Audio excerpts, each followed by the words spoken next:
Try చేస్తున్నాం. అది try చేస్తూనే ఉంటూ దాని మీద సాధన చేసుకుంటూ వెళ్తూనే ఉండాలి. అలాగే గురువుకి ఎలా సమకూర్చాలి, గురువుకి ఎలా సమకూర్చాలి ఇది రాశారు. మా నాన్నగారు పోయినప్పుడు ప్రసాద్ వాళ్ళ అబ్బాయి చాలా చాలా చాలా మంది చాలా గురువులు కొంచెం చాలా ఆరోగ్యం వేసింది. అది రాత్రి చాలా గురువు అంటే గురువు తన శిష్యులు ఎలా బయటకు తీసుకెళ్తారు అందులో అదే ఎగ్జాంపుల్ అంత చక్కగా వాళ్ళు విజయాలు తీసారు. అది పెద్దగా ఫోన్ చేసి ఉద్యోగాలు తీసారు. ఏంటంటే ఆయన శిష్యులు ఆయన పుస్తకాలు వాళ్ళ అబ్బాయి భాషలు కూడా ఆయన చేశారు. అది అలా వచ్చిందని నేనే ఆశ్చర్యపోయింది, నాకే తెలియలేదు. నిజంగా అది ఇంకో ఎక్కడ వేరే ఎగ్జాంపుల్స్ చెప్తున్నాను, అది కూడా చెప్తున్నాను. సరే అయిపోతుంది సార్.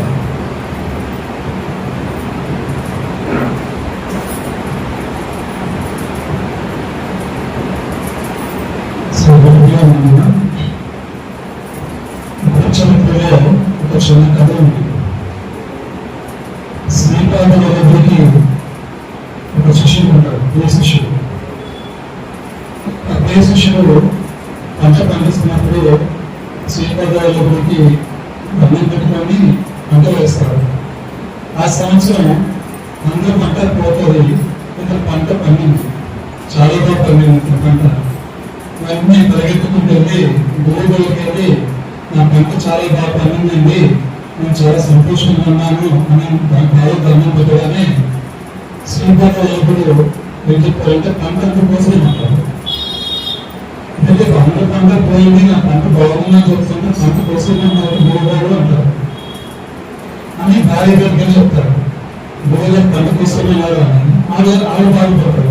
అందరి పంట బాగుంది కూడా, అందరి పంట పోయింది, మన పంట పండింది, గురువుగారు పంట కోసం ఉన్నారు అని మన గురువు చెప్పడం చేయాలి అని డిసైడ్ అవుతారు. అయితే కోసిన తర్వాత పెద్ద తుఫాను వస్తారు. అందరి పంట కొద్ది కలిసి పోతుంది, నేను పంట మళ్ళీ పండుతుంది వర్షం తుఫానించుకోవాలి కాబట్టి.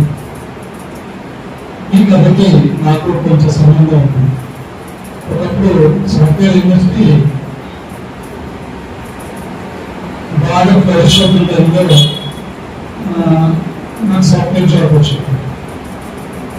ఆశా పడితే సాఫ్ట్వేర్ యూనివర్సిటీకి దేశంలో ఉన్నప్పుడు అన్నారు నేను వచ్చా.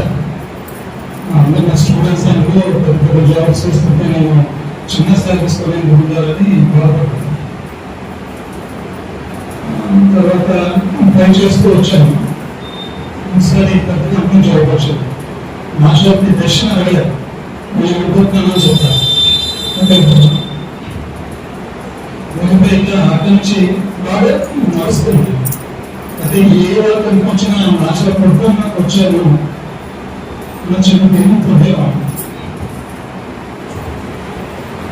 తర్వాత మళ్ళీ మా జాబ్ బలవంతంగా రిజైన్ చేసి బ్యాక్ వస్తుంది. అదొక యూఎస్ బేస్డ్ ఫామ్ అన్నప్పటికీ బలవంతంగా రిజైన్ చేసి బ్యాక్ వచ్చాను. వచ్చి ఒక చిన్న ఇంజనీరింగ్ కోర్సులో జాయిన్ అయ్యాను. అంటే అక్కడ పండిన పంటని కోసుకున్నప్పుడు నా శాస్త్రమాషాలు నాకు ఎవరితో కొనుక్కున్నారు. నేను బలవంతంగా వెళ్ళాను, మళ్ళీ వచ్చేసాను. వచ్చిన తర్వాత అనుకోకుండా గవర్నమెంట్ పోస్టులు పడ్డాయి. నేను అప్లై చేశాను.